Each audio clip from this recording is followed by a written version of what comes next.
के चल रहे हैं और कंसिडर क्या कर रहे हैं कि जब ये जो एक्सरे है जब इस क्रिस्टल से क्या करेगी, स्ट्राइक करेगी, तो पहले क्रिस्टल आपका क्या है, ये क्रिस्टल स्टैटिक है, स्थिर है, ओके।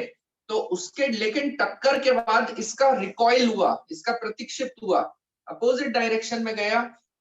अब इसके लिए तो हमने वेव वेक्टर कितना मान लिया, जो स्कैटर्ड है उसके लिए तो ये एक्सरे है, ये भी एक्सरे है, ओके, ये भी एक्सरे, ये भी एक्सरे, ओके। तो दोनों के लिए हमने वेव वेक्टर मान रखे थे, हमने अज्यूम कर रहे हैं कि इसके लिए के है और इसके लिए वेव वेक्टर कितना है, के डैश है।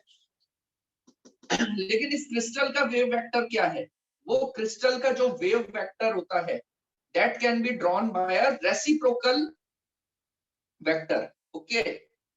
तो वो क्रिस्टल का जो प्रतिलोमी सदिश होता था, रेसिप्रोकल वेक्टर होता है, उसको मैंने किससे रिप्रेजेंट कर दिया, जी से। सिंस इसकी डायरेक्शन अपोजिट है इसलिए मैंने इसको क्या लिख दिया, माइनस ऑफ जी लिख दिया, दैट्स व्हाई, ओके। तो अब इसमें मोमेंटम अगर कंजर्वेशन में क्या कर दूं, अप्लाई कर दूं, तो मोमेंटम कंजर्वेशन से हम लोग क्या कहेंगे, what we will say, h cross k plus 0 before it get strike करने से पहले, ठीक है। और स्ट्राइक करने के बाद, ठीक है, h cross k dash is equal h cross k dash minus h cross g, okay.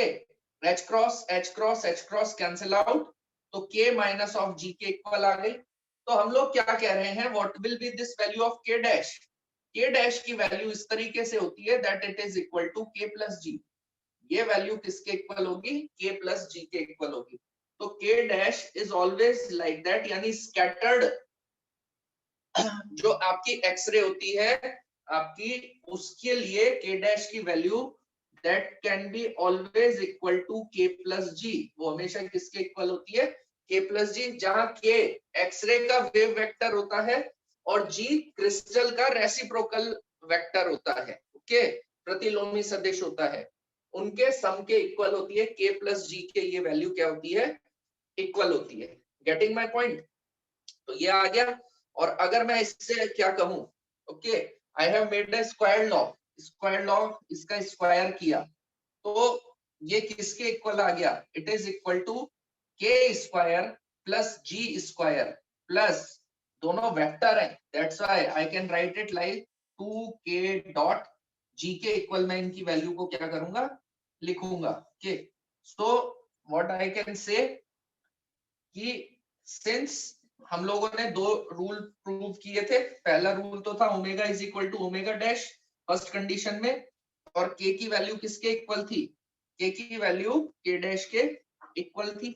अगर अब ये स्क्वायर कर दिया, किसी भी वेक्टर का स्क्वायर उसके मैग्नीट्यूड को रिप्रेजेंट करता है, ये स्क्वायर को ही रिप्रेजेंट करता है, अगर इस वेक्टर का मैंने क्या किया, स्क्वायर किया, तो ओके, तो किसको रिप्रेजेंट करेगा, मैग्नीट्यूड को।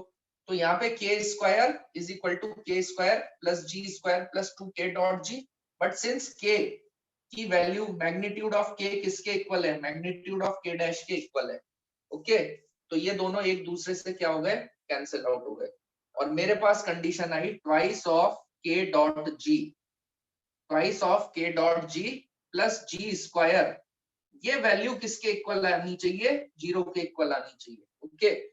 तो अगर ये वाली कंडीशन सेटिस्फाई होती है, ओके, तभी हम कहेंगे इट इज क्वाइट पॉसिबल कि कोई भी एक्सरे किसको स्ट्राइक कर सकती है, किसी क्रिस्टल को स्ट्राइक करके उसके अंदर कौन सी फिनोमिना हो सकता है, कौन सी परिघटना हो सकती है, स्कैटरिंग या प्रकीर्णन की उसके अंदर क्या हो सकती है, परिघटना होती है, जब जब क्या, तरंग का, एक्सरे का वेव वेक्टर डॉट जी क्या है, ये जो क्रिस्टल है इसका रेसिप्रोकल वेक्टर है, ओके, उन दोनों का dot product plus g square, इसकी वैल्यू किसके इक्वल हो, 0 के इक्वल हो। उसके अलावा फर्स्ट कंडीशन, ये तो सेकंड कंडीशन हो गई मेरी, ओके, और उसके अलावा ये दोनों मेरी कौन सी कंडीशन थी, फर्स्ट कंडीशन थी।